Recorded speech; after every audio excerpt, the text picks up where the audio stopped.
안녕하세요. 김태훈의 현명한 투자자 방송 시작하겠습니다. 본 영상에서 다루는 내용은 투자 권유가 아니며 그 각 개인의 투자 판단에 대한 책임을 지지 않습니다. 별도의 SNS 채널 가입을 유도하거나 투자 권유 및 유료 리딩 서비스를 홍보하는 불법 사칭 계정에 유의하시기 바랍니다. 자, 삼성그룹의 가장 지주회사에 가까운 회사라면 삼성물산을 들 수 있겠죠. 그 삼성물산은 이 삼성 내에 지주회사 역할을 해주는 중심적인 그런 기업이면서 또 한편으로 삼성 오너일가가 삼성그룹을 지배하는 가장 핵심적인 회사가 되고 있습니다. 그러면서 이 회사 계열사를 갖고 있는 삼성 바이오로직스, 그 다음에 삼성 웰스토리 같은 경우는 오너일가에게 가장 큰 수익을 가져다주는 그런 기업이기도 하죠. 그래서 그리고 또 이 삼성그룹은 전자 쪽, 또 금융 쪽 이런 큰 축을 이루고 있는데 그런 것과 함께 삼성물산의 이 CNT라는 부분이 또 한 큰 축을 차지하고 있습니다. 이게 이제 전자와 금융을 제외한 나머지 사업부, 이 종합 상사업과 그다음에 이 건설업, 그다음에 패션, 그다음에 소비 그런 쪽을 담당하고 있는 그런 것이죠. 그래서 삼성그룹이 지배구조를 개편하는 데 있어서 삼성물산이 가장 핵심적인 계열사가 되고 있습니다. 자, 요번에 3분기 실적을 발표했는데 실적이 그렇게 좋지가 않습니다. 예전보다는 나쁜데 좀 예전보다는 그렇게 뭐 좋아지지도 않고 나빠지지도 않고 한 것이지만 그 방향성이 좋지 않은 쪽으로 가고 있다는 게 눈에 띄는 것이죠. 여기서 이제 삼성물산이 갖고 있는 내부 사업부 중에 건설, 상사, 패션, 레저, 식음, 바이오 이게 크게 볼 수 있는데요. 이 중에서 가장 큰 비중을 차지하는 건설과 상사가 그렇게 좋지 않은 모습을 보였습니다. 특히나 이제 건설 부분 중에서 큰 플랜트 쪽 사업 분야가 이번에 좀 향후 실적이 안 좋아질 수도 있고, 또한 이 삼성물산이 큰 그림을 그리고 하는 이런 플랜트 사업 쪽, 특히나 이제 평택 반도체 공장 같은 경우는 이 반도체 클러스터가 굉장히 큰 사업체이기도 합니다. 근데 용인 반도체 클러스터라고 정부에서 지금 추진하고 있는 것을 제외하고 그게 만들어지기 전까지만 해도 세계에서 가장 큰 반도체 클러스터라는 말을 들을 정도로 이 평택의 반도체 공장을 크게 짓고 있었는데 1단계 공정인 이제 4공장까지 다 짓고 이제 5공장이 건설 터프하게 들어가면서 이게 이제 용인 반도체 클러스터가 발표되면서 이 평택 공장에 대한 투자가 2단계 투자가 완전히 정지되어 버렸죠. 그러면서 삼성물산의 중장기 투자 계획이 다 어그러져 버렸습니다. 이게 이제 정부 쪽에서 용인 반도체 클러스터에 삼성전자가 들어와 줬으면 좋겠다고 이제 강요를 하고 있는 것이고, 이에 대해서 이재용 회장이 지금 경영권 승계 소송을 치르고 있기 때문에 정부 눈치를 안 볼 수가 없는 상황이죠. 그러다 보니 이 평택 반도체 2단계 공정이 이제 올스탑이 돼버린 겁니다. 그게 이제 중장기적으로 삼성물산에게 큰 수익을 가져다 줄 수 있는 그런 사업인데도 불구하고 이게 이제 멈춰버린 것이죠. 그래서 지금 건설 부분에 보면 건축이 이제 가장 큰 부분을 차지하는데 이쪽은 부동산 경기가 나빠지면서 별로 재미가 없는 분야입니다. 등치만 클 뿐이지 수익성이 별로 안 좋은 그런 상황이고, 이 플랜트 쪽이 그래도 알짜배기고 수익을 많이 가다주고, 특히 이제 삼성전자라는 계열사를 대상으로 사업을 하는 거기 때문에 마진을 많이 가져갈 수 있는 그런 사업부이기도 합니다. 그런데 이쪽 분야에서 가장 큰 사업이라고 할 수 있는 이 삼성전자 거기 평택 반도체 2단계 공정이죠. 이게 이제 올스탑 되는 바람에 여기서 이제 타격을 크게 받았다고 볼 수가 있는 것이죠. 그리고 이제 상사 쪽은 이 나름대로 이제 화학이나 철강이나 이런 것들을 이제 종합 상사로서 유통하고 하는 건데요. 이게 이제 별로 이번엔 좀 전체적으로 이게 증감이 마이너스가 나고 있는 그런 상황입니다. 이제 원달러 환율의 영향도 많이 받고 또 여러 가지로 이제 원자재 같은 것들의 가격 변동에 많이 노출되어 있기 때문에 이쪽은 종합 상사업은 이게 이제 환율이나 또 국제 경기에 많이 영향을 받고, 특히나 이제 최근 미중 간의 이 패권 전쟁, 이게 무역 전쟁의 한 형태로 나타나고 있기 때문에 이 무역 쪽에서 이제 수익을 내기에는 굉장히 좀 어려워진 그런 시대적 상황이 있는 것이죠.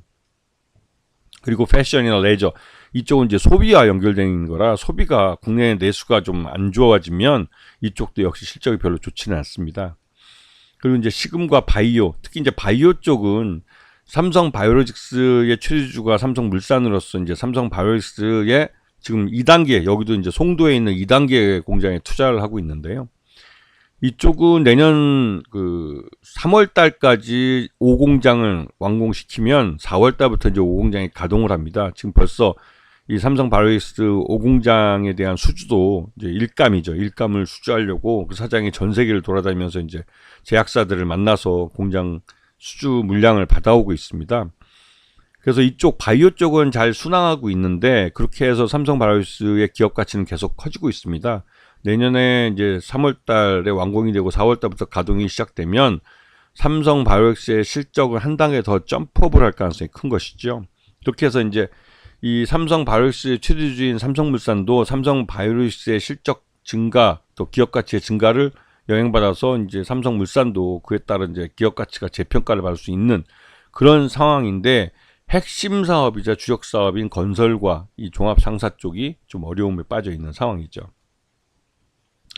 지금 반기 기준으로 최대주주가 삼성물산은 34.45%입니다. 이게 이제 이재용 회장이 18.90%로 가장 큰 지분을 갖고 있고 그 외에 이부진, 이서연, 홍라희 여사 하여튼 친일척이 이 정도 주식을 갖고 있는 것이죠. 자, 지금 보시게 되면 삼성그룹의 이 지배구조 개편하는 문제가 있습니다. 여기서 보시면 이재용 회장이 삼성물산을 지배하고 삼성물산이 삼성전자의 지분 5%를 갖고 있고 또 삼성물산이 삼성생명에 대해서 19.34%를 갖고 있어서 삼성물산이 전자 그 계열사인 핵심인 삼성전자 지분과 삼성생명의 지분을 동시에 갖고 있습니다. 그런데 이 산업자본인 삼성물산이 삼성생명 지분을 지배하는 것도 문제고 삼성생명이 동일 계열인 삼성전자의 8.5%, 즉 3%를 초과하는 부분의 지분을 갖고 있는 것도 문제이기 때문에 이 3%를 초과하는 부분은 정리를 해야 됩니다. 근데 삼성전자의 지분이 이게 조단위이기 때문에 쉽사리 시장에서 매각되기는 좀 쉽지 않은 것이죠. 그리고 이 지분을 누가 가지느냐에 따라서 삼성전자에 대한 지배력이 달라질 수 있기 때문에 이 지분은 궁극적으로 삼성물산이 가져갈 가능성이 큽니다. 자, 이제 그 밑에 삼성전자 밑에 이제 이 전자 쪽이나 이런 다양한 지배 회사 계열사들이 있고 삼성생명 밑에 이렇게 금융회사 계열사들이 있기 때문에 삼성물산은 삼성전자와 삼성생명의 양쪽의 이 정점에 있는 회사입니다. 이게 삼성물산의 투자 부분을 떨어뜨려서 그 투자 부분을 갖고 이 각각의 지주회사를 만들 가능성이 큰 것이죠. 지금 보시게 되면 그 일반 그 지주회사, 이 삼성의 이제 전자나 이런 제조업 같은 이런 쪽의 지주회사와 중간 금융지주회사, 이게 삼성금융지주라고 해가지고 삼성생명과 삼성화재 이런 쪽을 지배하는 건데요. 이렇게 해서 삼성홀딩스를 만드느냐 아니면 최대주가 직접 지배하며 양쪽 홀딩스를 그러니까 지주회사를 각각 금융지주회사와 일반 지주회사를 각각 지배하는 이런 형태로 갈 것이냐. 하여튼 여러 가지 면에서 이런 그 지배구조 개편에 대한 얘기들이 나오고 있습니다. 그만큼 이 삼성물산이 가장 핵심적인 역할을 한 회사라는 것이죠. 그래서 삼성물산의 요번 그 3분기 실적이 발표되고 나서 각 주요 증권사들이 목표 주가를 수정을 했습니다. 이제 미래에셋 같은 경우 19만 원으로, 현대차는 20만 원, 그러니까 DS나 뭐 유진투자도 19만 원 해서 대체적으로 19만 원에서 20만 원 정도로 평가하는 모습을 보였는데요. 하지만 주가는 지금 3분기 실적이 발표되고 나서 12만 원대로 그냥 11만 원대까지 주가가 수직으로 내리꽂았습니다. 그만큼 이 실적 부진에 대한 그 향후 또 실적이 더 나빠질 거에 대한 우려감이 커진 것이죠. 이 삼성물산 같은 이런 종목이 하루 한 9%나 이렇게 거의 10% 가까이 폭락하는 경우는 흔치 않은데요. 지금 삼성물산의 3분기 실적 기준으로 봤을 때 적정 주가는 한 16만 원 정도로 평가가 됩니다. 하지만 삼성물산은 이 지배구조 정점에 있는 회사이기 때문에 그 지배구조 개편에 대한 불확실성, 이게 주가 할인 요인으로 작용하고 있고, 특히나 핵심적인 자회사, 그러니까 핵심적인 사업 분야인 건설 쪽에서 이 3분기 이후에 실적이 더 나빠질 것으로 예상되고 있기 때문에 주력 사업의 부진 때문에도 주가가 할인돼서 거래되는 그런 부정적인 주가 재평가가 이루어진 겁니다.